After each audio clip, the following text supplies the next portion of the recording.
Very good morning. 24ന്റെ പ്രിയപ്പെട്ട പ്രേക്ഷകർക്ക് മറ്റൊരു വാർത്താ പ്രഭാതത്തിലേക്ക് സ്വാഗതം. ഇന്ന് ഏപ്രിൽ 3 വെള്ളിയാഴ്ച, മീനം 20 ദുഃഖവെള്ളിയാണ്. ക്രിസ്തുവിന്റെ ത്യാഗസ്മരണയിൽ, പീഡാനുഭവ സ്മരണയിലാണ് ക്രൈസ്തവ വിശ്വാസികളെമ്പാടും. അപ്പോൾ പെസഹ ഇന്ന് ദുഃഖവെള്ളിയുടെ പ്രാർത്ഥനകൾ, ഒരുപാട് ചടങ്ങുകൾ, കുരിശിന്റെ വഴി അടക്കമുള്ള ചടങ്ങുകൾ ഇന്ന് നടക്കുന്ന ദിവസം കൂടിയാണല്ലേ ഇതില്ല? അതെ അതെ. അതോടൊപ്പം തിരഞ്ഞെടുപ്പ് വാർത്തകളുണ്ട്, മറ്റു വിശേഷങ്ങളുണ്ട്. നമുക്ക് എല്ലാ വാർത്തകളിലേക്കും എത്താം.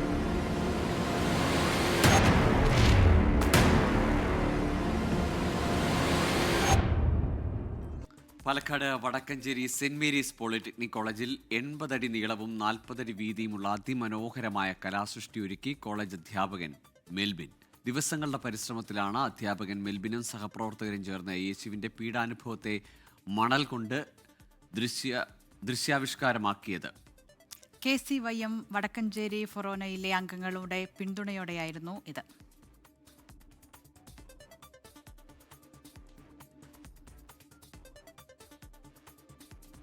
ഇനി പശ്ചിമേഷ്യയിലെ യുദ്ധവാർത്തയിലേക്കാണ്. ഇറാനിലെ അൽബോസ് പ്രവിശ്യയിൽ നിർമ്മാണത്തിലിരുന്ന പാലത്തിന് നേരെയുണ്ടായ മിസൈൽ ആക്രമണത്തിൽ 8 പേർ കൊല്ലപ്പെട്ടു. ഇറാന്റെ ഏറ്റവും വലിയ പാലമാണ് തകർക്കപ്പെട്ടത് എന്ന് ഡൊണാൾഡ് ട്രംപ് അവകാശപ്പെട്ടു. ബഹ്റൈനിലെ ആമസോൺ ക്ലൗഡ് കമ്പ്യൂട്ടിംഗ് കേന്ദ്രത്തിന് നേരെ ഇറാന്റെ മിസൈൽ ആക്രമണമുണ്ടായി. ആക്രമണ സാധ്യത കണക്കിലെടുത്ത് ദുബൈയിലെ ക്രൈസ്തവ ദേവാലയങ്ങളിലെ ദുഃഖവെള്ളി തിരുക്കർമ്മങ്ങൾ ഓൺലൈനിൽ മാത്രമായി ചുരുക്കി. ഹോർമൂസ് കടലിടുക്ക് വഴിയുള്ള കപ്പൽ ഗതാഗതം പുനഃസ്ഥാപിക്കാൻ ലക്ഷ്യമിട്ടുള്ള സുപ്രധാന പ്രമേയത്തിന്മേൽ ഐക്യരാഷ്ട്രസഭ സുരക്ഷാ കൗൺസിൽ ഇന്ന് വോട്ട് ചെയ്യും. അമേരിക്കയിലെ ന്യൂജേഴ്സിയിൽ നിന്ന് മധു കൊട്ടാരക്കര, ഒപ്പം ദുബൈയിൽ നിന്ന് മുഹമ്മദ് റഹീസ്, സൗദിയിൽ നിന്ന് ജലീൽ കണ്ണമംഗലം എന്നിവർ ചേരുന്നു. ആദ്യം റഹീസിനെ കാണുന്നത്. റഹീസ്, ഇന്നലെ തന്നെ ഇറാന്റെ പ്രഖ്യാപനമുണ്ടായിരുന്നു, അമേരിക്കൻ കമ്പനികളെ, പ്രത്യേകിച്ച് ടെക് കമ്പനികളെ ആക്രമിക്കും. അവരുടെ പേര് പറഞ്ഞ് തന്നെ ലിസ്റ്റ് പുറത്തു വിട്ടുകൊണ്ടായിരുന്നു ഇവർക്കൊക്കെ നേരെ ആക്രമണം നടത്തുമെന്ന് പറഞ്ഞത്. അത് ഇപ്പോൾ ബഹ്റൈനിൽ അത്തരമൊരു ആക്രമണം ഉണ്ടായതിന്റെ വിവരം വരുന്നു അല്ലേ?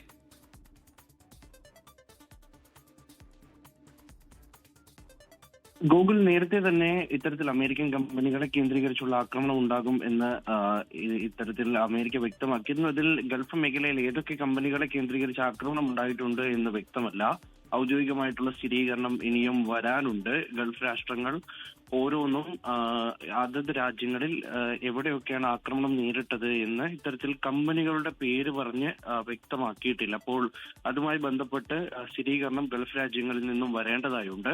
അതിനപ്പുറത്തേക്ക് ഈ ബഹ്റൈൻ കേന്ദ്രീകരിച്ചും ഒപ്പം തന്നെ ഈ UAE കേന്ദ്രീകരിച്ചുമൊക്കെയുള്ള ആക്രമണം തുടർന്നുകൊണ്ടിരിക്കുകയാണ്. ഈ കുവൈറ്റ് കേന്ദ്രീകരിച്ചും രാവിലെ പതിവ് പോലെ തന്നെ ആക്രമണം ഉണ്ടായി. അതിൽ ഏറ്റവും പ്രധാനമായിട്ട് വരുന്ന ഒരു അപ്ഡേറ്റ്, ഇത്തരത്തിൽ ഈ ദുഃഖവെള്ളിയുമായി ബന്ധപ്പെട്ടുള്ള തിരുകർമ്മങ്ങൾ ഒന്നും തന്നെ ദുബായിലെ ചർച്ചുകളിൽ ഉണ്ടാകില്ല എന്നുള്ള വിവരമാണ് ഏറ്റവും ഒടുവിലായി പുറത്തു വരുന്നത്. നേരത്തെ കഴിഞ്ഞ ആഴ്ച ഈ ഈദുമായി ബന്ധപ്പെട്ട് ഈദ്ഗാഹുകളൊക്കെ തന്നെയും ഒഴിവാക്കിയിരുന്നു. ഏതാണ്ട് ആ നിലയിലേക്ക് തന്നെയാണ് ആരാധനാലയങ്ങളുമായി ബന്ധപ്പെട്ടുള്ള കാര്യങ്ങളൊക്കെയും വരുന്നത്.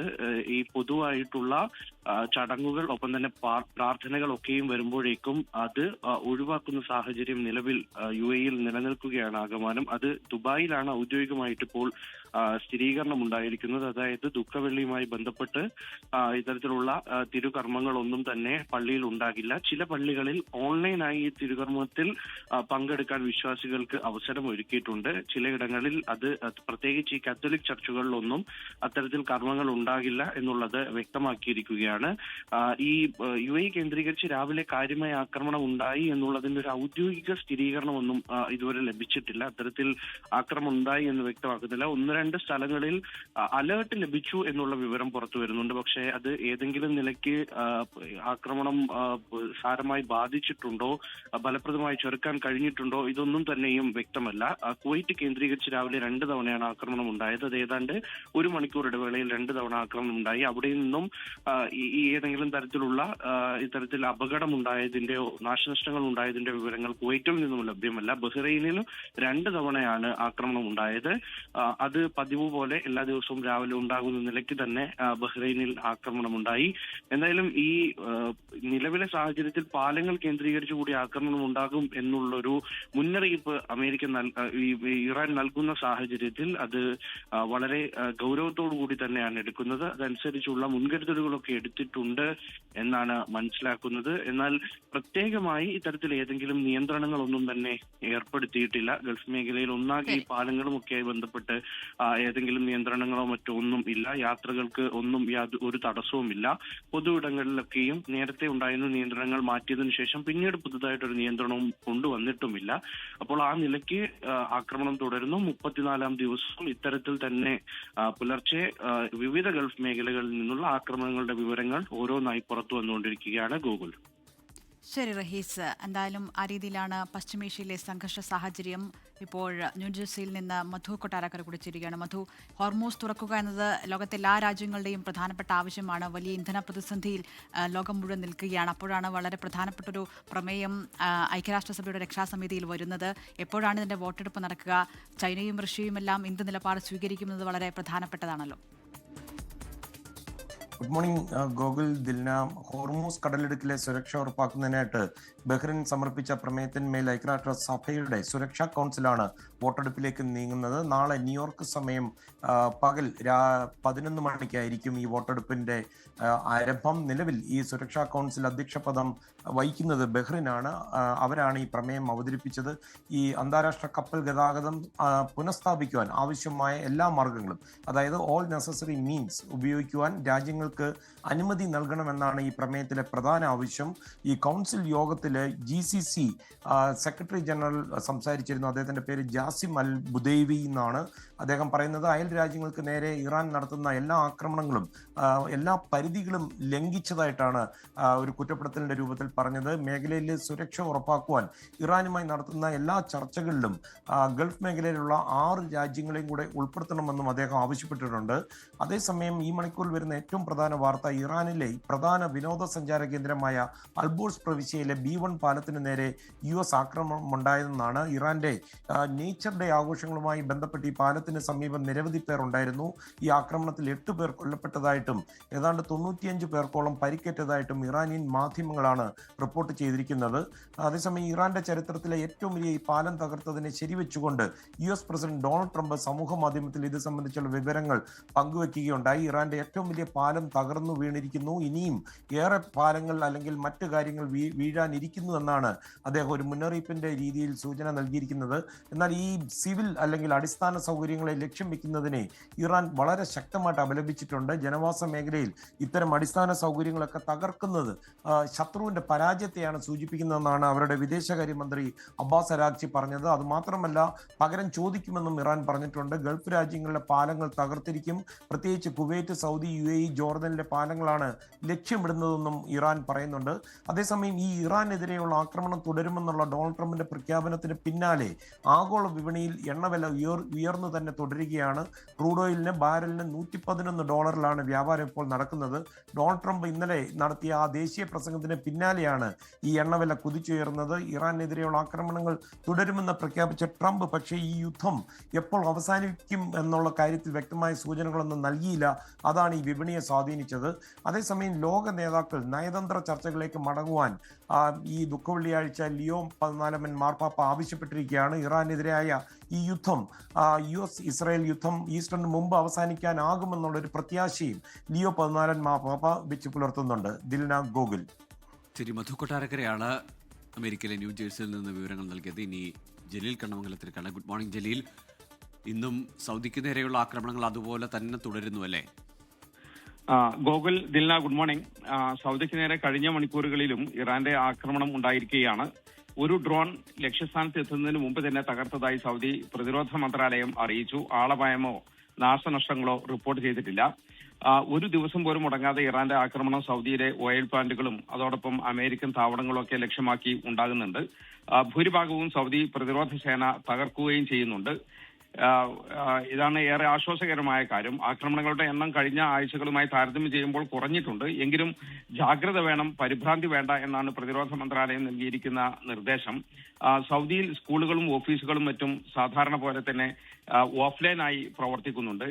വിമാനത്താവളങ്ങളും തുറമുഖങ്ങളും പൊതുഗതാഗത സർവീസുകളും എല്ലാം സാധാരണ പോലെ പ്രവർത്തിക്കുന്നുണ്ട്. ഇത് രാജ്യത്തെ സ്വദേശികൾക്കും വിദേശികൾക്കും ഒക്കെ ആശ്വാസം നൽകുന്ന ഒരു കാര്യമാണ്. അതേസമയം സൗദി കിരീടാവകാശി മുഹമ്മദ് ബിൻ സൽമാൻ രാജകുമാരനും റഷ്യൻ പ്രസിഡന്റ് വ്ളാഡിമിർ പുടിനും തമ്മിൽ കഴിഞ്ഞ ദിവസം നിർണായകമായ ഒരു ചർച്ച നടത്തി. മേഖലയിലെ സൈനിക നീക്കങ്ങളും സുരക്ഷാ വെല്ലുവിളികളും ഒക്കെയാണ് ഇരുവരും ടെലിഫോണിലൂടെ സംസാരിച്ചത് എന്ന് സൗദി വിദേശകാര്യ മന്ത്രാലയം അറിയിച്ചു. ഇതിൽ ഏറ്റവും പ്രധാനപ്പെട്ട കാര്യം സൗദി അറേബ്യയുടെ സുരക്ഷയ്ക്കും പരമാധികാരത്തിനും റഷ്യ നൽകിയിരിക്കുന്ന ഉറപ്പാണ്. സൗദിയുടെ മണ്ണിൽ യാതൊരു വിധത്തിലുള്ള കടന്നുകയറ്റങ്ങളും അനുവദിക്കില്ല എന്നും രാജ്യത്തിന്റെ സുരക്ഷാ കാര്യങ്ങളിൽ റഷ്യയുടെ പൂർണ്ണ പിന്തുണ ഉണ്ടാകുമെന്നും പുടിൻ വ്യക്തമാക്കിയിട്ടുണ്ട്. ചെങ്കടൽ ഉൾപ്പെടെയുള്ള മേഖലകളിലെ കപ്പൽ ഗതാഗത സുരക്ഷയെക്കുറിച്ച് ഇരു നേതാക്കളും സംസാരിച്ചു. ഇത്തരം സംഘർഷങ്ങൾ ലോക വിപണിയെയും സാമ്പത്തിക വ്യവസ്ഥയെയും ദോഷകരമായി ബാധിക്കും എന്ന് അവർ വിലയിരുത്തുകയും ചെയ്തു. അതോടൊപ്പം സൗദി വിദേശകാര്യമന്ത്രി Faisal bin Farhan Russia, Chinese, Japan വിദേശകാര്യമന്ത്രിമാരുമായി ചർച്ച നടത്തി. ഈ മേഖലയിലെ ഏറ്റവും പുതിയ സംഭവവികാസങ്ങളെ കുറിച്ച് ഇവർ ചർച്ച ചെയ്തു. സമാധാനം പുനഃസ്ഥാപിക്കാൻ ഈ റഷ്യ, ചൈന, ജപ്പാൻ പോലുള്ള വലിയ ശക്തികളുടെ സഹകരണം ഉറപ്പാക്കുകയാണ് സൗദി. ഓരോ ദിവസവും നയതന്ത്ര ചർച്ചകൾ സൗദി കേന്ദ്രീകരിച്ച് ഇപ്പോൾ നടക്കുന്നുണ്ട്. അതേസമയം മറ്റു ഗൾഫ് രാജ്യങ്ങളിലെ തുറമുഖങ്ങൾ പ്രതിസന്ധിയിലായ ഒരു പശ്ചാത്തലത്തിൽ സൗദി തുറമുഖങ്ങൾ അയൽ രാജ്യങ്ങൾക്കായി തുറന്നു നൽകുകയാണ് സൗദി. ഇതിന്റെ ഭാഗമായി ജിദ്ദ തുറമുഖത്തിൽ നിന്ന് കൂടുതൽ കപ്പൽ സർവീസുകൾ ആരംഭിക്കാൻ തീരുമാനിച്ചിട്ടുണ്ട്. അയൽ രാജ്യങ്ങളുടെ കൂടുതൽ ചരക്കുകൾ ഇതുവഴി കയറ്റുമതി ചെയ്യാനും ഇറക്കുമതി ചെയ്യാനും ഒക്കെ സാധിക്കും. ജിദ്ദ തുറമുഖത്തിൽ നിന്ന് മുംബൈ ഉൾപ്പെടെ ലോകത്തിലെ 13 പ്രധാന തുറമുഖങ്ങളിലേക്ക് പ്രമുഖ ഷിപ്പിംഗ് ലൈനായ PIL 2 പുതിയ സർവീസുകൾ ആരംഭിച്ചു. 14,000 കണ്ടെയ്നറുകളുടെ അധിക ശേഷി ഈ സർവീസുകൾ നൽകുമെന്നാണ് സൗദി പോർട്ട് അതോറിറ്റി അറിയിച്ചിരിക്കുന്നത്. ഖത്തറിലെ അതോടൊപ്പം തന്നെ സൗദിയുടെ പല അയൽ രാജ്യങ്ങളുടെയും ചരക്ക് നീക്കങ്ങൾ ഇതുവഴി കൂടുതൽ ചരക്ക് നീക്കങ്ങൾ നടക്കുമെന്നാണ് പ്രതീക്ഷ. വിവരങ്ങൾ നൽകിയത്. എന്തായാലും ആശങ്കാജനകമായ സാഹചര്യമുണ്ട്. ഗൾഫ് രാജ്യങ്ങളിലെ പാലങ്ങൾക്കെല്ലാം ജാഗ്രതാ നിർദ്ദേശം നൽകിയിട്ടുണ്ട്. ഇറാന്റെ ആക്രമണം ഉണ്ടാകും എന്ന അവരുടെ മുന്നറിയിപ്പിന് പിന്നാലെ എന്തായാലും കടുത്ത ജാഗ്രതയിൽ തന്നെയാണ് ഗൾഫ് രാജ്യങ്ങൾ.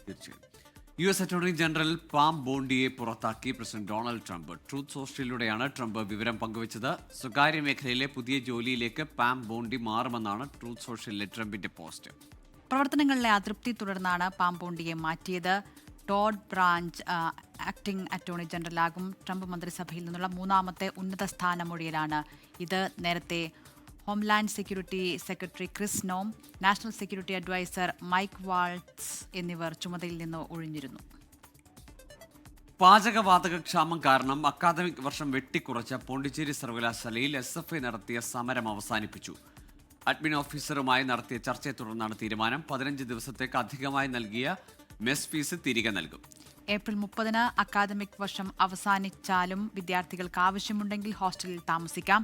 വിദ്യാർത്ഥികളുടെ അറ്റൻഡൻസ് കുറവ് സംബന്ധിച്ച് വകുപ്പ് മേധാവികൾക്ക് തീരുമാനമെടുക്കാമെന്നും ചർച്ചയിൽ തീരുമാനമായി. 15 ദിവസം മുൻപ് അക്കാദമിക് വർഷം അവസാനിപ്പിക്കാനായിരുന്നു പോണ്ടിച്ചേരി സർവകലാശാലയുടെ തീരുമാനം. അറ്റൻഡൻസ്, പരീക്ഷകൾ, അസൈൻമെന്റുകൾ തുടങ്ങി നിരവധി വിഷയങ്ങൾ വിദ്യാർത്ഥികൾ ആശങ്കയിലായിരുന്നു. FCRA പ്രതിഷേധങ്ങൾക്കിടെ കേന്ദ്ര ന്യൂനപക്ഷ ക്ഷേമകാര്യമന്ത്രി കിരൺ റിജിജു ഇന്ന് കേരളത്തിലെത്തും. തിരുവനന്തപുരം ഹൈസിന്ത് ഹോട്ടലിൽ വൈകിട്ട് 7-ന് കിരൺ റിജിജു വിത്ത് കോഫി പരിപാടി സംഘടിപ്പിക്കും. FCRA ആശങ്കകൾ കേന്ദ്രമന്ത്രി അറിയിക്കാൻ അവസരമുണ്ടാകും. വിനേഷ് കുമാർ തിരുവനന്തപുരത്ത് വിവരങ്ങളുമായി ചേരുകയാണ്. Vinesh, good morning. എന്തായാലും ക്രൈസ്തവ സഭകൾ വലിയ രീതിയിൽ ആശങ്കകൾ ഈ വിഷയത്തിൽ പ്രകടിപ്പിച്ചതാണ്. അവരുമായൊരു നേരിട്ട ചർച്ച കൂടി കേന്ദ്രമന്ത്രി ആലോചിക്കുന്നുണ്ടോ?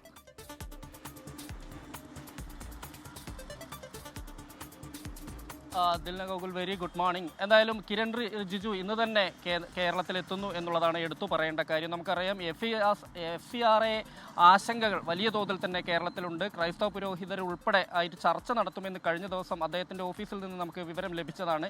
ഇതിൻ്റെ ഒരു പശ്ചാത്തലത്തിലാണ് ഇന്ന് അദ്ദേഹം എത്തുന്നത്. കിരൺ റിജിജു വിത്ത് കോഫി എന്നുള്ളൊരു പരിപാടി ഇവിടെ തിരുവനന്തപുരം ഹൈസിന്ത് ഹോട്ടലിലാണ് സംഘടിപ്പിച്ചിട്ടുള്ളത്. ഇവിടെ ക്രൈസ്തവ പുരോഹിതർക്ക് ഉൾപ്പെടെ എത്തി അവരുടെ ആശങ്കകൾ കേന്ദ്രമന്ത്രിയുമായി പങ്കുവെക്കാനുള്ള പങ്കെടുക്കാനുള്ള ഒരു അവസരം ഒരുക്കിയിട്ടുണ്ട്. പക്ഷേ ഇന്ന് ദുഃഖവെള്ളി ആയതുകൊണ്ട് തന്നെ എത്രത്തോളം ആളുകൾ വരും എന്നുള്ള കാര്യത്തിൽ ഒരു വ്യക്തതയില്ല. കാരണം ആ ഒരു അനിശ്ചിതത്വം നിലനിൽക്കുന്നുണ്ട്.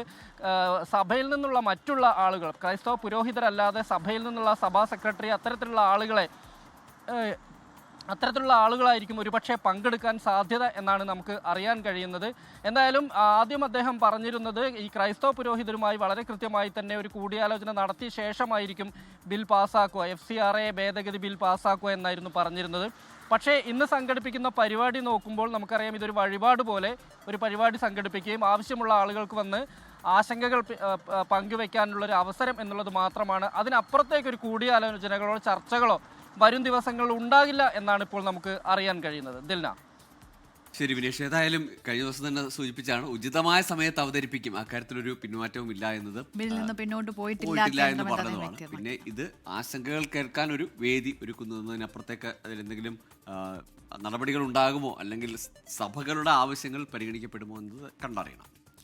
മറ്റു വാർത്തയിലേക്ക് പോവുകയാണ്. ലൈംഗികാതിക്രമ കേസിൽ സംവിധായകൻ രഞ്ജിത്ത് എറണാകുളം സബ് ജയിലിൽ തുടരുകയാണ്. രഞ്ജിത്തിനായുള്ള കസ്റ്റഡി അപേക്ഷ നാളെ കോടതി പരിഗണിക്കും.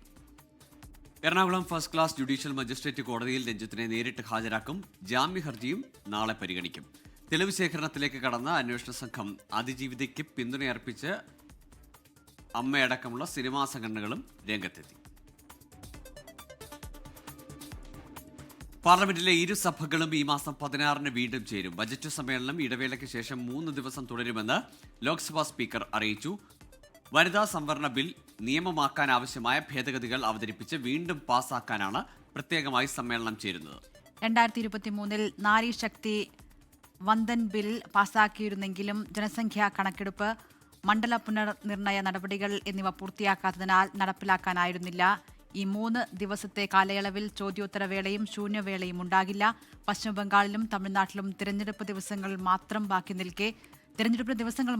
നിൽക്കെ സഭ പ്രത്യേകമായി ചേരുന്നതിൽ പ്രതിപക്ഷം വിമർശനം ഉന്നയിച്ചിട്ടുണ്ട്.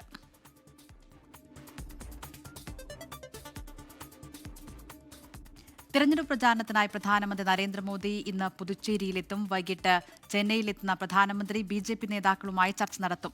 തമിഴ്നാട്ടിൽ BJP സ്ഥാനാർത്ഥികളെ പ്രഖ്യാപിക്കാത്ത സാഹചര്യത്തിൽ 4-ന് ചെന്നൈ മൈലാപ്പൂരിലെ നടത്താൻ നിശ്ചയിച്ചിരിക്കുന്ന റോഡ് ഷോ മാറ്റിയെന്നാണ് സൂചന. കോൺഗ്രസ് സ്ഥാനാർത്ഥി പട്ടികയും ഇനിയും പ്രഖ്യാപിച്ചിട്ടില്ല. മുഖ്യമന്ത്രി MK സ്റ്റാലിൻ ഇന്ന് DMK-യുടെ എല്ലാ ജില്ലാ സെക്രട്ടറിമാരെയും പങ്കെടുപ്പിച്ച് യോഗം നടത്തും. ഉച്ചയ്ക്ക് 12 മണിക്ക് വീഡിയോ കോൺഫറൻസിലൂടെയാണ് യോഗം ചേരുക. AADMK general secretary Edappadi K പളനിസ്വാമിയുടെ പര്യടനവും തുടരുകയാണ്. നമ്മൾ കേരളത്തിന്റെ തെരഞ്ഞെടുപ്പ് ആവേശത്തിലേക്കാണ്. വോട്ടുത്സവം. മൈജി ഫ്യൂച്ചർ വോട്ടുത്സവം സമർപ്പിക്കുന്നത് മൈജിയാണ് future. Co-powered by Berger Paints. Paint your imagination. Co-sponsored by ആഘോഷങ്ങൾ നടക്കട്ടെ. Walkaroo plus Kalyan homes. ഒന്നായി ജീവിക്കാം, നന്നായി ജീവിക്കാം. ബെസ്റ്റ് ക്വാളിറ്റിയിലും ബെസ്റ്റ്, ഫിനിഷിലും ബെസ്റ്റ്.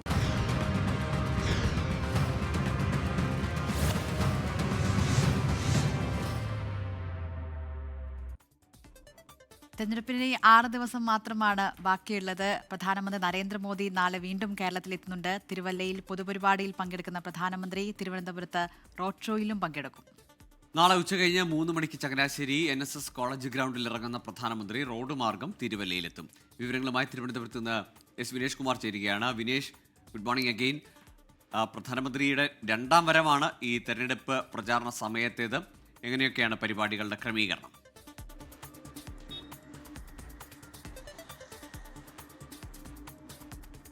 ഗോകുൽ ദിന ആദ്യം പ്രധാനമന്ത്രി എത്തുന്നത് തിരുവല്ലയിലാണ്. ചങ്ങനാശ്ശേരി NSS കോളേജ് ഗ്രൗണ്ടിലാണ് ഹെലികോപ്റ്ററിൽ ഇറങ്ങുകയും അതിനുശേഷം 3 മണിക്കായിരിക്കും അവിടെ ഇറങ്ങുക. അതിനുശേഷം തിരുവല്ലയിലെ പൊതുയോഗത്തിലും ഒപ്പം തന്നെ റോഡ് ഷോയിലും പങ്കെടുത്ത ശേഷമായിരിക്കും തിരുവനന്തപുരത്ത് എത്തുക. തിരുവനന്തപുരത്ത് വൈകുന്നേരത്തോടു കൂടിയായിരിക്കും പരിപാടി. പരമാവധി 1,00,000-ഓളം ആളുകളെ പങ്കെടുപ്പിച്ചുകൊണ്ടുള്ളൊരു പരിപാടി തന്നെയാണ് തിരുവനന്തപുരം നഗരത്തിലുണ്ടാവുക. നഗരത്തിലെ റോഡ് ഷോ ആണ്. പരമാവധി ഗതാഗത സംവിധാനങ്ങളെല്ലാം തന്നെ വഴിതിരിച്ചുവിടുകയും മറ്റുള്ള എല്ലാ വഴിതിരിച്ചുവിടുകയും ഒപ്പം തന്നെ കർശന നിർദ്ദേശങ്ങളും കർശന സുരക്ഷാ സംവിധാനങ്ങളും തന്നെയാണ് ഇവിടെ ഏർപ്പെടുത്താൻ ഒരുങ്ങുന്നത്. ഇത് സംബന്ധിച്ച് ഉള്ള അടിയന്തര യോഗം, പോലീസിൻ്റെ ഉൾപ്പെടെയുള്ള അടിയന്തര യോഗം ഇന്ന് ചേരും എന്നാണ് നമുക്ക് അറിയാൻ കഴിയുന്നത്.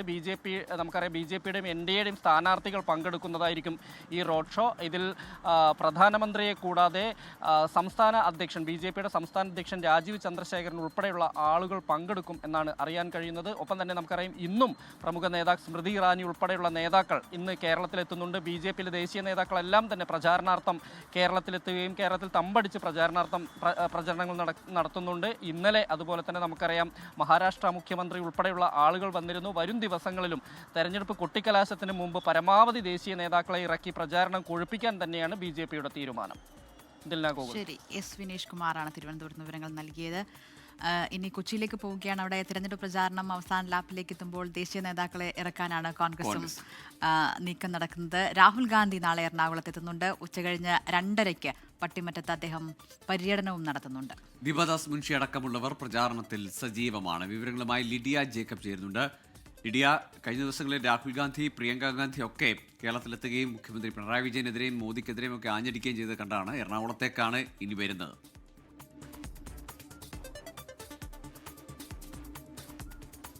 ദില്ല ഗോകുൽ, തീർച്ചയായും എറണാകുളത്തേക്കാണ് ഇനി രാഹുൽ ഗാന്ധി എത്തുന്നത് എന്നുള്ളതാണ്. കഴിഞ്ഞ ദിവസങ്ങളിൽ വിവിധ ജില്ലകളിൽ വലിയ പര്യടനങ്ങളും കാര്യങ്ങളും ഒക്കെ നടത്തിയിരുന്നു. പ്രവർത്തകർക്ക് വലിയ രീതിയിലുള്ള ആവേശം ഇത് സംബന്ധിച്ചുണ്ടായിട്ടുണ്ട്.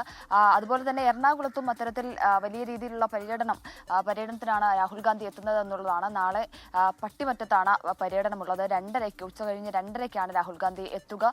വിവിധ ജില്ലകളിൽ ഇതിനുശേഷം പര്യടനവും കാര്യങ്ങളും ഒക്കെ ഉണ്ടാകും. പ്രത്യേകിച്ച് ദേശീയ നേതാക്കളെ ഒന്നടങ്കം കളത്തിലിറക്കുകയാണ് കോൺഗ്രസ്.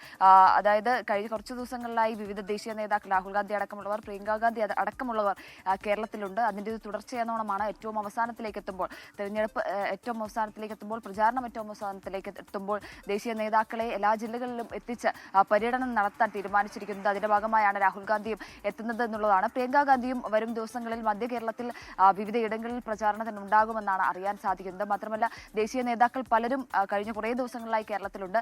ദീപദാസ് മുൻഷി അടക്കമുള്ള ആളുകൾ ഈ തരത്തിൽ കഴിഞ്ഞ ദിവസങ്ങളിലൊക്കെ കേരളത്തിൽ ഉണ്ടായിരുന്നു. പ്രചാരണത്തിലും കാര്യങ്ങളിലുമൊക്കെ സജീവമാണ്. ഈ മഹിളാ കോൺഗ്രസിന്റെ ദേശീയ നേതാവായിട്ടുള്ള അൽക്കാലാമ്പ അടക്കമുള്ള ആളുകൾ കഴിഞ്ഞ ദിവസം എറണാകുളത്തെത്തിയിരുന്നു.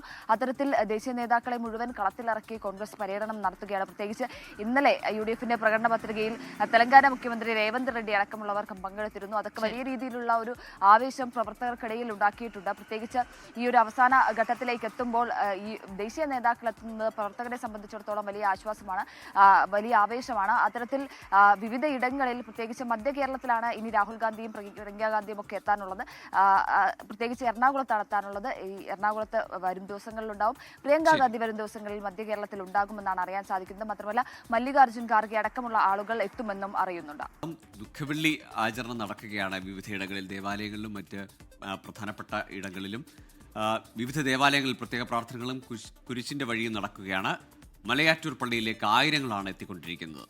സിറോ മലബാർ സഭാ ആസ്ഥാനമായ മൗണ്ട് സെന്റ് തോമസിൽ മാർ തോമസ് തട്ടിൽ പ്രാർത്ഥനകൾക്ക് നേതൃത്വം നൽകും. വിവരങ്ങളുമായി ആൻമരിയ സണ്ണി കൊച്ചിയിൽ നിന്ന് ചേരുകയാണ്. മലയാറ്റൂരിലാണ് ആൻമരിയുള്ളത്. ആൻമരിയ, പറയൂ, എത്രത്തോളം വിശ്വാസികളുടെ സാന്നിധ്യം അവിടെയുണ്ട്? എന്താണ് ഇന്ന് നടക്കുന്ന പ്രധാന ചടങ്ങുകൾ?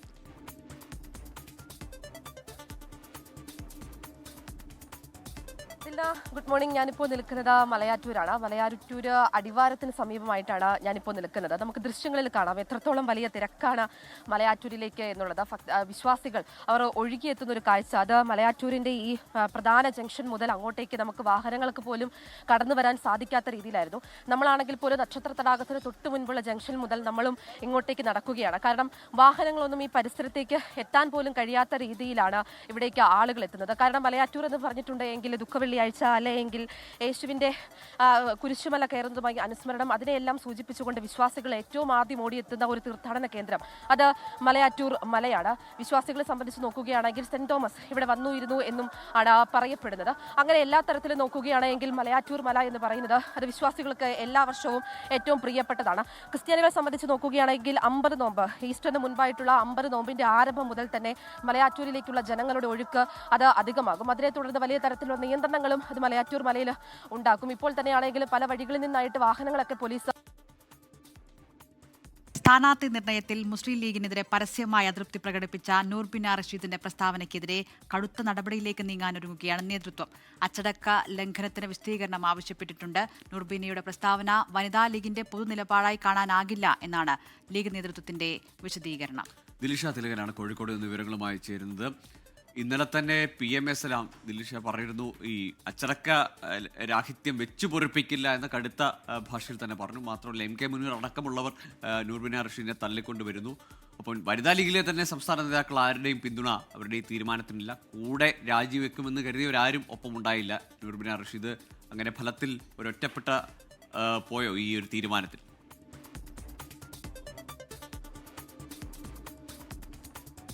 തീർച്ചയായിട്ടും ഗോകുൽ ദിൽന അങ്ങനെ തന്നെയാണ്. അതായത് മുസ്ലിം ലീഗിന്റെ സ്ഥാനാർത്ഥി പട്ടിക പുറത്തു വന്നതിന് പിന്നാലെ തന്നെ സ്ഥാനാർത്ഥി നിർണയത്തിലെ അതൃപ്തി പരസ്യമാക്കിക്കൊണ്ട് നൂർബിന റഷീദ് രംഗത്ത് വന്നതാണ്. മാത്രമല്ല ഇന്നലെയാണ് നൂർബിന റഷീദിന്റെ വാർത്താ സമ്മേളനം കോഴിക്കോട് നടന്നത്. അവിടെ വെച്ചിട്ടായിരുന്നു ദേശീയ സെക്രട്ടറി സ്ഥാനം, വനിതാ ലീഗിന്റെ ദേശീയ സെക്രട്ടറി സ്ഥാനം ഇവിടെ വെച്ച് ഒഴിയുകയാണ് എന്ന നൂർബിന റഷീദ് പറയുന്നത്. പിന്നാലെ പേരാമ്പ്രയിലെ UDF സ്ഥാനാർത്ഥി ഫാത്തിമ തഹ്ലിക്കെതിരെ അടക്കം വലിയ അതിരൂക്ഷമായ വിമർശനങ്ങളാണ് നൂർബിന റഷീദ് ഉന്നയിച്ചത്. പ്രധാനമായിട്ടും നൂർബിന റഷീദ് പറയുന്നത് ലീഗ് നേതൃത്വം ഒരു കാലത്തും, ഇന്ന് എന്നല്ല ഒരു കാലത്തും വനിതാ ലീഗിനെ കേൾക്കാൻ തയ്യാറായിട്ടില്ല എന്നുള്ളതാണ് നൂർബിനയുടെ പ്രധാന പരാതി.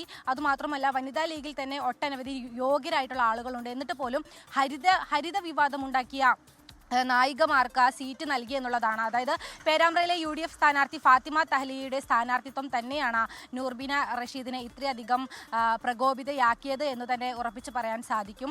ഹരിത വിവാദം ഉണ്ടാകുന്നത് ഏകദേശം 2010 ആ സമയത്ത് അതായത് MSFലെ മുതിർന്ന നേതാക്കൾക്കെതിരെ ഫാത്തിമ തഹ്ലി അടക്കം ഉള്ളവർ ലൈംഗിക ആരോപണവുമായിട്ട് രംഗത്ത് വന്നിട്ടുണ്ടായിരുന്നു. ഇത് വലിയ അതൃപ്തി പാർട്ടി നേതൃത്വത്തിന് അടക്കമുണ്ടായിരുന്നു. ലീഗിനത് വലിയ തലവേദന ഉണ്ടാക്കിയ വിഷയമാണ്. ഈ വിഷയം അടക്കം ചൂണ്ടിക്കാട്ടിയാണ് ഇപ്പോൾ നൂർബിന റഷീദ് തൻ്റെ രാജി പ്രഖ്യാപിച്ചിരിക്കുന്നത്. അതായത് വനിതാ ലീഗിലെ യോഗ്യതയുള്ള ഒട്ടനവധി ആളുകൾ ഉണ്ടായിട്ട് പോലും വനിതാ ലീഗിനെ കേട്ടില്ല. സ്ഥാനാർത്ഥി നിർണയത്തിലടക്കം PK കുഞ്ഞാലിക്കുട്ടി അടക്കം ഫാത്തിമ തഹ്ലിയെ പരിഗണിക്കില്ല എന്ന ഉറപ്പ് നൂർബിന റഷീദിന് നൽകിയിട്ടുണ്ടായിരുന്നു എന്നും നൂർബിന ഇന്നലെ വ്യക്തമാക്കിയിട്ടുണ്ട്. യോഗ്യരായ ഒട്ടനവധി ആളുകൾ വനിതാ ലീഗിൽ ഉള്ളപ്പോൾ പാർലമെന്ററി മോഹവുമായിട്ട് പാർട്ടിയിലേക്ക് പുതുതായി കടന്നു വന്ന പുതിയ ചില ആളുകൾക്ക് സീറ്റ് വെച്ച് നൽകി എന്ന് തന്നെയാണ് നൂർബിന റഷീദ് പറയുന്നത്. എന്തായാലും നൂർബിനയുടെ ഈ ഒരു പരാതി അത് പാർട്ടി നേതൃത്വത്തെ അറിയിക്കാതെ നേരിട്ട് വന്ന് മാധ്യമങ്ങളോട്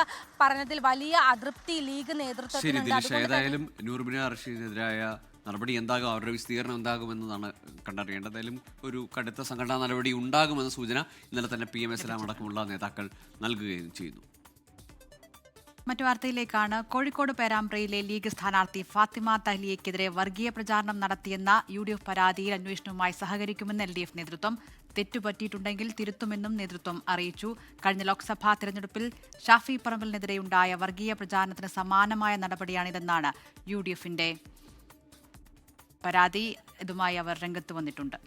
ഫാത്തിമ തഹ്ലിക്കെതിരെ അനൗൺസ്മെന്റ് വാഹനത്തിലൂടെ വർഗീയ പ്രചാരണം നടത്തിയെന്നാണ് UDF നൽകിയിരിക്കുന്ന പരാതി. ഇനി നമ്മൾ ഇത്തവണ ഒരു ശ്രദ്ധേയമായ മണ്ഡലത്തിലേക്കാണ്, മത്സരം നടക്കുന്ന ഒരു മണ്ഡലത്തിലേക്കാണ്. കേരളം ഉറ്റുനോക്കുന്ന 140 മണ്ഡലങ്ങളിൽ ഇന്ന് 1ാം സ്ഥാനത്താണ് കണ്ണൂരിലെ പേരാവൂർ മണ്ഡലം. KPCC അധ്യക്ഷനെ തളയ്ക്കാൻ മുൻ മന്ത്രിയും കേന്ദ്ര കമ്മിറ്റി അംഗവുമായ KK ശൈലജ പേരാവൂരിലെത്തിയതോടെ പോരാട്ടം പ്രവചനാതീതമായി മാറുകയും. പേരാവൂരിലെ തെരഞ്ഞെടുപ്പ് ചിത്രത്തിലേക്ക്.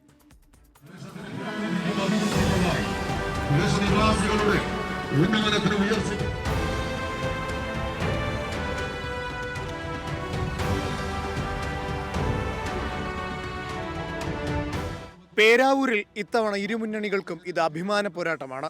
ഉറച്ച കോട്ടയെന്ന് വിശേഷിപ്പിക്കപ്പെടുമ്പോഴും വമ്പൻ ഭൂരിപക്ഷങ്ങളുടെ ചരിത്രമൊന്നും മണ്ഡലത്തിൽ UDFന് അവകാശപ്പെടാനില്ല. 2011 KK ശൈലജയെ പരാജയപ്പെടുത്തി സണ്ണി ജോസഫ് നേടിയ ഭൂരിപക്ഷം 3440 വോട്ടുകൾ. 2016 ഇത് 7989 ഉയർത്തി. 2021 ഇടതു തരംഗത്തിനിടയിലും സണ്ണി ജോസഫ് ജയിച്ചു കയറിയത് 3172 വോട്ടിന്റെ ഭൂരിപക്ഷത്തിൽ. മണ്ഡലത്തിലെ ഭൂരിഭാഗം പഞ്ചായത്തുകളും നിലവിൽ UDFനൊപ്പമാണ് എന്ന ആത്മവിശ്വാസത്തിലാണ് സണ്ണി ജോസഫ് ക്യാമ്പ്. 1970 ശേഷം 3 തവണ മാത്രമാണ് LDFന് ഇവിടെ വിജയിക്കാനായത്. അതിൽ ഒന്ന് 2006 KK ശൈലജയുടെ വിജയമായിരുന്നു. മട്ടന്നൂരിലെ റെക്കോർഡ് ഭൂരിപക്ഷവും കോവിഡ് കാലത്തെ മികച്ച പ്രവർത്തനങ്ങളും മുൻനിർത്തി ശൈലജ ടീച്ചർ വീണ്ടും പേരാവൂരിലെത്തുമ്പോൾ അട്ടിമറി വിജയമാണ് ഇടതുപക്ഷം സ്വപ്നം കാണുന്നത്. മുൻ ആരോഗ്യമന്ത്രി എന്ന നിലയിലുള്ള ടീച്ചറുടെ വ്യക്തിപ്രഭാവം UDFന്റെ ഉറച്ച വോട്ടുകളിൽ വിള്ളലുണ്ടാക്കുമെന്നാണ് LDF കണക്ക് കൂട്ടുന്നത്. അതേസമയം മണ്ഡലത്തിലെ വ്യക്തിപരമായ ബന്ധങ്ങളും മലയോര കർഷകർക്കിടയിലുള്ള സ്വാധീനവുമാണ് UDFന്റെ പ്രധാന കരുത്ത്. ക്രൈസ്തവ വോട്ടുകളും കർഷകരുടെ നിലപാടും ഈ തെരഞ്ഞെടുപ്പിൽ നിർണായകമാകും. BJPക്ക് വലിയ സ്വാധീനമില്ലാത്ത മണ്ഡലത്തിൽ ഇത്തവണ സീറ്റ് നൽകിയിരിക്കുന്നത് BDJSനാണ്. പൈലി വാത്യാട്ടാണ് NDA സ്ഥാനാർത്ഥിയായി രംഗത്തുള്ളത്. ചുരുക്കത്തിൽ കേരള രാഷ്ട്രീയ ചരിത്രത്തിൽ തന്നെ അടയാളപ്പെടുത്തുന്ന പോരാട്ടമായി പേരാവൂരിലെ മത്സരഫലം മാറുമെന്ന് ഉറപ്പാണ്. 24 കണ്ണൂർ. കണ്ണൂരിൽ നിന്ന് കൊല്ലത്തെ കുണ്ടറ മണ്ഡലത്തിലേക്ക്. കഴിഞ്ഞ തവണ വലിയ വിജയം LDF നേടുമ്പോഴും അപ്രതീക്ഷിതമായ ഒരു തോൽവി LDF നേരിടേണ്ടി വന്ന മണ്ഡലമാണ് കുണ്ടറ. നിലവിൽ മന്ത്രിയായിരുന്ന ഒരാൾ തോറ്റുപോകുന്ന ഒരു മേഴ്സിക്കുട്ടിയമ്മയെ പോലെ ഒരു വലിയ ട്രേഡ് യൂണിയൻ നേതാവ്, അവിടെ മത്സ്യത്തൊഴിലാളികൾക്കിടയിൽ സ്വാധീനമുള്ളൊരു നേതാവ് പരാജയപ്പെടുമെന്ന് LDF ഒരിക്കലും പ്രതീക്ഷിച്ചിട്ടേ ഇല്ലായിരുന്നു. കുണ്ടറയിലെ തോൽവി ഇത്തവണ തിരുത്തും എന്ന് പറയുന്നു LDFന്റെ സ്ഥാനാർത്ഥി SL സജികുമാർ. കഴിഞ്ഞ തവണ നൽകിയ വാഗ്ദാനങ്ങൾ പാലിക്കാൻ സിറ്റിംഗ് MLAക്ക് കഴിഞ്ഞിട്ടില്ല എന്നാണ് അദ്ദേഹം പറയുന്നത്. മണ്ഡലത്തിൽ MLA PC വിഷ്ണുനാഥ് സജീവമായിരുന്നില്ലെന്നും സജികുമാർ 24നോട് പറഞ്ഞു. കുണ്ടറയിലെ LDF സ്ഥാനാർത്ഥി SL സജികുമാറാണ്. നമുക്കിപ്പം ദീർഘകാലമായി കുണ്ടറയുടെ പേര് പറയുമ്പം അതിൻ്റെ കൂട്ടത്തിലുള്ള പേരാണ് SL സജികുമാർ. ഇപ്പോഴാണ് സ്ഥാനാർത്ഥിയായത്. എന്താണ് ഇത്തവണത്തെ വിജയപ്രതീക്ഷ? 100% വിജയപ്രതീക്ഷ തന്നെയാണ്. കാരണം കുണ്ടറ എന്ന് പറയുന്നത് ഇടതുപക്ഷത്തിൻ്റെ ഒരു മണ്ണാണ്. കഴിഞ്ഞ തവണ ഉണ്ടായത് ഒരു അട്ടിമറി വിജയമാണ്. കാര്യം ഇപ്പോൾ പുതുതായിട്ട് ചേർക്കപ്പെട്ട പഞ്ചായത്തുകളെന്ന് പറയുന്നത് ഇടതുപക്ഷത്തിന് വലിയ സ്വാധീനമുള്ള പഞ്ചായത്തുകളാണ്. ആ അട്ടിമറി വിജയത്തിലൂടെയാണ് കഴിഞ്ഞതിന് വിജയിച്ചത്. പക്ഷേ അതുകൊണ്ട് തന്നെ കേരളം പൊതുവെ കൈവരിച്ച നേട്ടത്തോടൊപ്പം കുണ്ടറയ്ക്ക് 5 വർഷക്കാലം കൊണ്ട് മാറാൻ കഴിഞ്ഞില്ല എന്നുള്ളൊരു പൊതു ട്രെൻഡ് ഇവിടെ നാട്ടിൽ നിലനിൽക്കുക. എല്ലാവരും പറയുന്നു. ജനപ്രതിനിധിയായതിനു ശേഷം അദ്ദേഹം വികസന കാര്യങ്ങൾ ശ്രദ്ധിക്കുന്നതിന് പകരമായി മറ്റു പല മേഖലകളിലും ആയിരുന്നു എന്നുള്ള ഒരു കൂട്ടായ ചർച്ച ജനങ്ങളുടെ തന്നെ ഏറ്റെടുത്തിട്ടുണ്ട്. അതുകൊണ്ട് തന്നെ വിജയം 100% ഉറപ്പാണ്. കഴിഞ്ഞ തവണ അദ്ദേഹം കൊടുത്ത ചില വാഗ്ദാനങ്ങളുണ്ട്. ചില 10-11 കൂട്ടം കാര്യങ്ങൾ പറഞ്ഞുകൊണ്ടാണ് ഇറങ്ങിയത്. അതിൽ ഒന്നുപോലും നടപ്പിലാക്കാൻ കഴിഞ്ഞില്ല. ഒന്നിനൊരു ഇനിഷ്യേറ്റീവ് പോലും ഉണ്ടായില്ല എന്നുള്ളതാണ്. അതൊക്കെ വളരെ ഗുണകരമായ നിലയിൽ മാറിയിട്ടുണ്ട്. ജനം ആകെ ഏറ്റെടുത്തിരിക്കുന്ന സ്ഥിതിയാണ്. പിന്നെ BJPയുടെ സ്ഥാനാർത്ഥി ഇവിടെ ഒരു റിയാലിറ്റി ഷോ താരമൊക്കെയാണ്. അപ്പോൾ അത്തരം ഘടകങ്ങളെ എങ്ങനെയാണ് കാണുന്നത്? അല്ല, ആ ഘടകത്തെ നമ്മൾ വേറെ കാണുന്നില്ല. കാരണം കഴിഞ്ഞ പ്രാവശ്യം ഉണ്ടായ ഒരു കച്ചവടം, അത് ആ റിയാലിറ്റി ഷോയുടെ ആൾ വന്നത് തന്നെ ഇനി എന്ത് ഡീലിൻ്റെ ഭാഗമായിട്ടാണെന്നുള്ളതൊക്കെ അന്വേഷിക്കേണ്ടിയിരിക്കുകയാണ്. താമര ചിഹ്നത്തിൽ ഒരാൾ മത്സരിക്കുമ്പോൾ BJPയുടെ ആത്മാഭിമാനത്തെ ഉയർത്തേണ്ട ബാധ്യത അവർക്കുണ്ടായതുകൊണ്ട് അവർ താമര ചിഹ്നം സംരക്ഷിക്കാൻ വേണ്ടി BJPക്കാർ നിൽക്കുമെന്ന് തന്നെയാണ് കരുതുന്നത്. അവർക്കെല്ലാവരും മാറി ചിന്തിക്കാൻ കഴിയില്ലല്ലോ. കുണ്ടറയുടെ സ്ഥാനാർത്ഥി SL സജികുമാർ നല്ല ആത്മവിശ്വാസത്തിലാണ്. ദീർഘകാലമായി കുണ്ടറ കേന്ദ്രീകരിച്ച് പ്രവർത്തിക്കുന്ന ആളെന്ന നിലയിൽ വിജയിക്കുമെന്നാണ് അദ്ദേഹത്തിൻ്റെ ഉറച്ച ആത്മവിശ്വാസം. AAP നേതാവ് രാഘവ് ഛദ്ദയെ രാജ്യസഭാ ഉപനേതൃസ്ഥാനത്ത് നിന്ന് നീക്കിയതിന് പിന്നിൽ പാർട്ടി കാര്യങ്ങളിലെ നിശബ്ദത. ഛദ്ദയോട് പാർട്ടി നേതൃത്വത്തിലുണ്ടായിരുന്നത് കടുത്ത അതൃപ്തി. പാർട്ടി പ്രതിരോധത്തിലായ ഘട്ടങ്ങളിൽ ഛദ്ദ മൗനം പാലിച്ചു എന്നതാണ് നേതൃത്വത്തെ ചൊടിപ്പിച്ചത്. അർജുൻ പീതാംബരൻ ഡൽഹി വിവരങ്ങളുമായി ചേരുകയാണ്. അർജുൻ, ഇങ്ങനെയാണ് കാര്യങ്ങൾ അദ്ദേഹത്തെ ഈ AAPയുടെ രാജ്യസഭാ ഉപാധ്യക്ഷ സ്ഥാനത്ത് നിന്ന് ഉപനേതൃസ്ഥാനത്ത് നിന്ന് മാറ്റാനുള്ളത് എന്ന രീതിയിൽ ചർച്ചകളുണ്ടായിരുന്നു. ഏതെങ്കിലും തരത്തിലുള്ള പ്രതികരണം ഛദ്ദയുടെ ഭാഗത്തു നിന്നോ AAPയുടെ ഭാഗത്തു നിന്നോ ഔദ്യോഗികമായി വന്നിട്ടുണ്ടോ?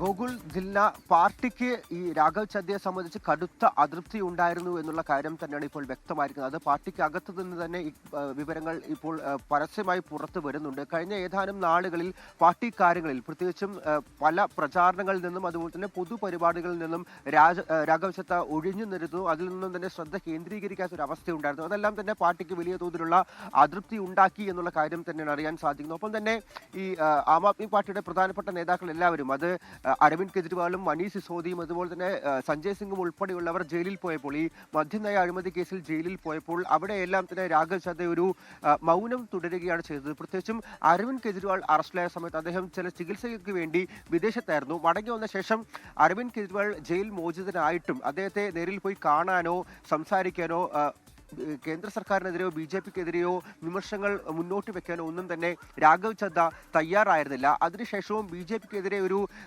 വലിയ തോതിലുള്ള വിമർശനങ്ങളോ ഒന്നും തന്നെ രാഘവ് ഛദ്ദയുടെ ഭാഗത്തു നിന്നും ഉണ്ടായിട്ടില്ല. നിരന്തരം ഡൽഹിയിലും പഞ്ചാബും കേന്ദ്രീകരിച്ച് ആം ആദ്മി പാർട്ടി പല തരത്തിലുള്ള പ്രതിഷേധ പരിപാടികൾ സംഘടിപ്പിച്ചു. ആ പരിപാടികളൊന്നും തന്നെ രാഘവ് ഛദ്ദ പങ്കെടുത്തിരുന്നില്ല. അതിനപ്പുറത്തേക്ക് പാർലമെന്റിൽ അദ്ദേഹം മറ്റ് കാര്യങ്ങൾ, അതായത് ആം ആദ്മി പാർട്ടിക്ക് അനുകൂലമായിട്ടുള്ള അപ്പുറത്തേക്ക് പല കാര്യങ്ങൾ ഉയർത്തി സംസാരിച്ചിട്ടുണ്ട്. അവിടെ ഒന്നും തന്നെ BJPക്ക് എതിരായിട്ടോ BJPക്ക് വിമർശനമായിട്ടോ ഒന്നും തന്നെ ഉണ്ടായിരുന്നില്ല എന്നുള്ള കാര്യങ്ങളടക്കം ആം ആദ്മി പാർട്ടി ചൂണ്ടിക്കാണിക്കുന്നുണ്ട്. ഇതെല്ലാം തന്നെയാണ് ഇത്തരത്തിലൊരു നടപടിക്ക് കാരണമായത്. എന്നാൽ എന്തുകൊണ്ട് തന്നെ പുറത്താക്കിയതിനുള്ള കാര്യത്തിൽ രാഘവ് ചദ്ദയുടെ ഭാഗത്തു നിന്നും ഇതുവരെ ഔദ്യോഗികമായിട്ടുള്ള ഒരു പ്രതികരണവും ഉണ്ടായിട്ടില്ല. ഗോകുൽ, ദിൽന.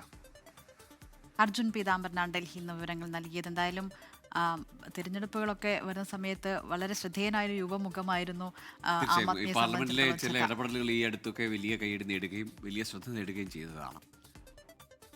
ഇനി മിസ്സിസ് ആൻഡ് മിസ്റ്റർ സവാരി ഗിരിഗിരി.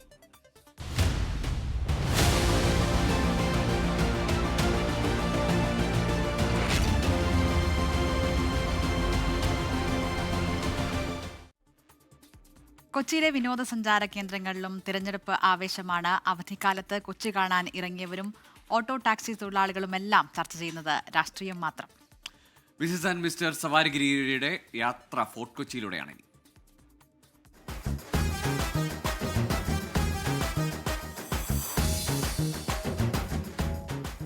അപ്പോൾ നമ്മുടെ സവാരി ഫോർട്ട് കൊച്ചിയിൽ എത്തിയിരിക്കുകയാണ്. ഇവിടെ പതിവ് പോലെ തന്നെ നല്ല തിരക്കുണ്ട് അല്ലേ വിനീത? നമ്മള് ചീനവലയൊക്കെ കണ്ടു, അവരുടെ വിശേഷങ്ങൾ അറിഞ്ഞു.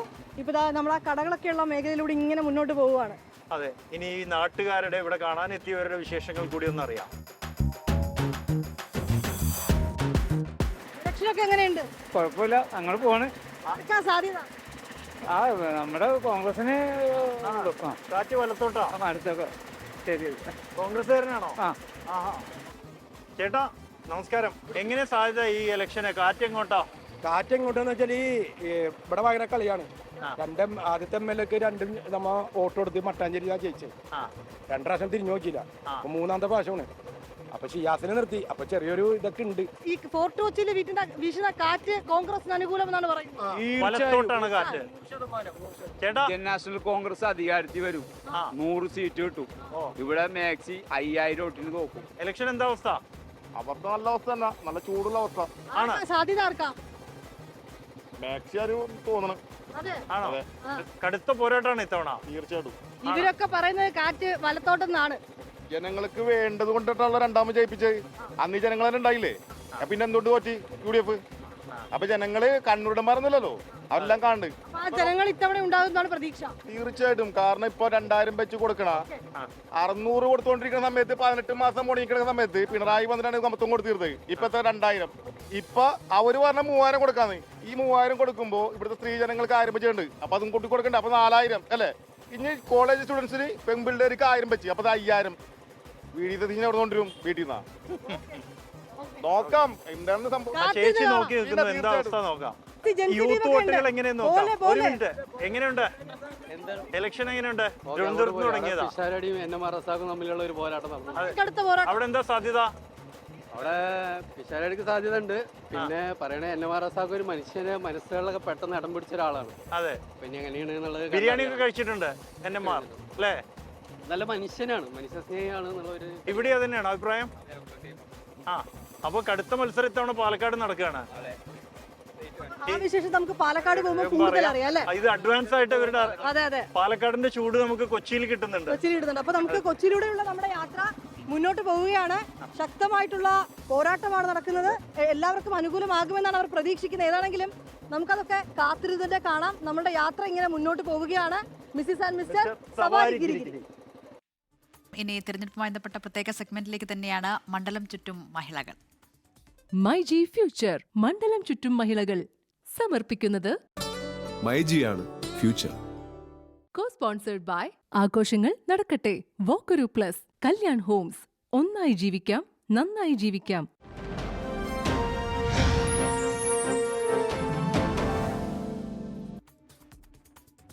അപ്പോൾ തെക്കൻ കേരളത്തിലെ ഒരു വീറും വാശിയുമേറിയ പോരാട്ടം നടക്കുന്ന ഭൂമിയിലേക്കാണ് പോകുന്നത് മണ്ഡലം ചുറ്റു മഹിളകൾ. സംസ്ഥാനത്ത് ഭരണവിരുദ്ധ വികാരമില്ലെന്നും അമ്പലപ്പുഴയിൽ LDF വിജയിക്കുമെന്നും LDF സ്ഥാനാർത്ഥി H. സലാം. രാഷ്ട്രീയ വഞ്ചനയ്ക്കുള്ള മറുപടിയാകും തിരഞ്ഞെടുപ്പ് ഫലമെന്നും 24 മണ്ഡലം ചുറ്റും മഹിളകളോട് പ്രതികരിക്കവേ H. സലാം പറഞ്ഞു.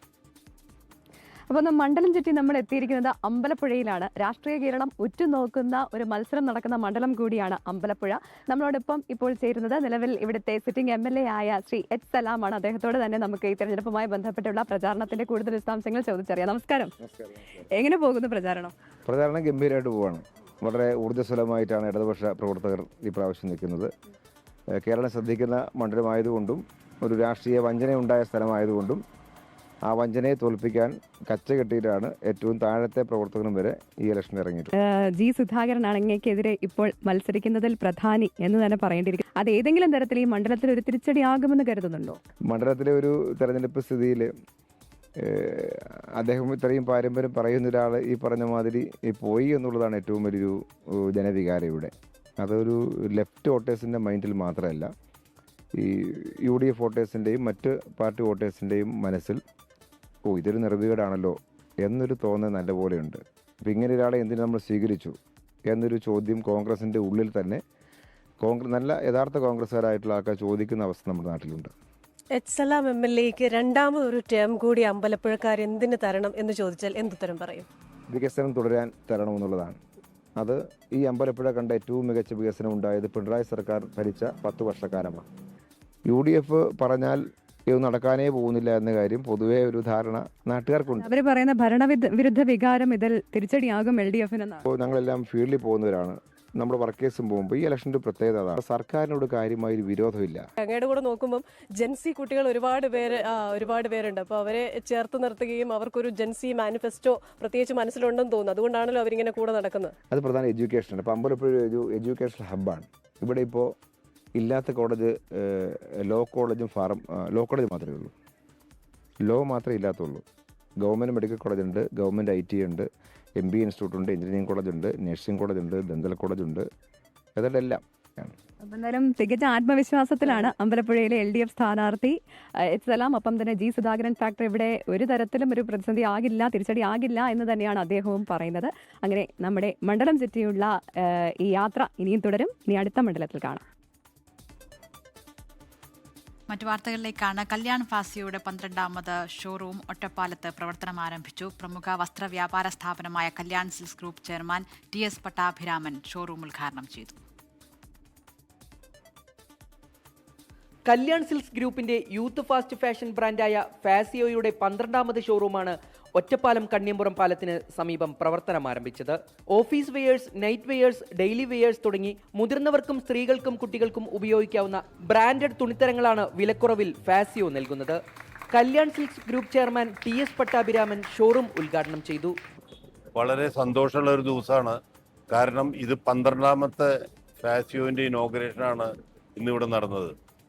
കല്യാൺ സിൽക്കിന്റെ ഒരു സബ് ബ്രാൻഡാണ് ഫാസിയോ. ഞങ്ങൾക്ക് ഇന്നത്തോടുകൂടി 59 ഷോറൂമുകളായി. കല്യാൺ സിൽക്സ് ഫാസിയോ ഡയറക്ടർ മഹേഷ് പട്ടാഭിരാമൻ ഉൾപ്പെടെ നിരവധി പ്രമുഖർ പങ്കെടുത്തു. പുരുഷന്മാർക്കും സ്ത്രീകൾക്കും കുട്ടികൾക്കുമായി 149 രൂപ മുതൽ ആരംഭിക്കുന്ന വസ്ത്രങ്ങളുടെ വലിയ ശേഖരമാണ് ഫാസിയോ ഒരുക്കിയിരിക്കുന്നത്. ആഗോള ഫാഷൻ ട്രെൻഡുകൾ ഏറ്റവും കുറഞ്ഞ വിലയിൽ ലഭ്യമാക്കുന്ന ഫാസിയോയുടെ വിപുലീകരണത്തിന്റെ ഭാഗമായി വരുന്ന ആഴ്ചയിൽ അങ്കമാലിയിലും പുതിയ ഷോറൂം പ്രവർത്തനം ആരംഭിക്കുമെന്ന് മാനേജ്മെന്റ് അറിയിച്ചു. ഓൺ ബ്രാൻഡഡ് പെർഫ്യൂമായ സ്കിനോവേയുടെ ലോഞ്ചിങ്ങും ചടങ്ങിൽ വെച്ച് നടന്നു. 24 പാലക്കാട്. ശ്രീപത്മനാഭസ്വാമി ക്ഷേത്രത്തിലെ പൈങ്കുനി ഉത്സവത്തിന് സമാപനം. അശ്വാരൂഢ സേനയുടെ അകമ്പടിയോടെ ശംഖുമുഖത്തെത്തിച്ച വിഗ്രഹം പ്രത്യേക പൂജകൾക്ക് ശേഷം ആറാട്ട് നടത്തി. ക്ഷേത്രം സ്ഥാനി ഘോഷയാത്രയ്ക്ക് അകമ്പടിയേകി. പടിഞ്ഞാറേ നടയിൽ നിന്നും ഇറങ്ങി വെള്ളക്കോട്ടയിലെ ആചാരവെടിയും കഴിഞ്ഞ് ശ്രീപത്മനാഭൻ ശംഖുമുഖത്തെ ആറാട്ടുകടവിലേക്ക്.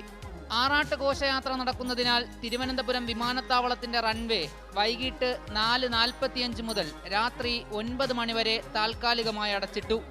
ഉത്സവാന്തരീക്ഷത്തിൽ വിമാനത്താവള പരിസരം. ശംഖുമുഖത്ത് പ്രത്യേകം തയ്യാറാക്കിയ ആറാട്ടുകടവിൽ ശ്രീപത്മനാഭനെ ആറാടിച്ചു.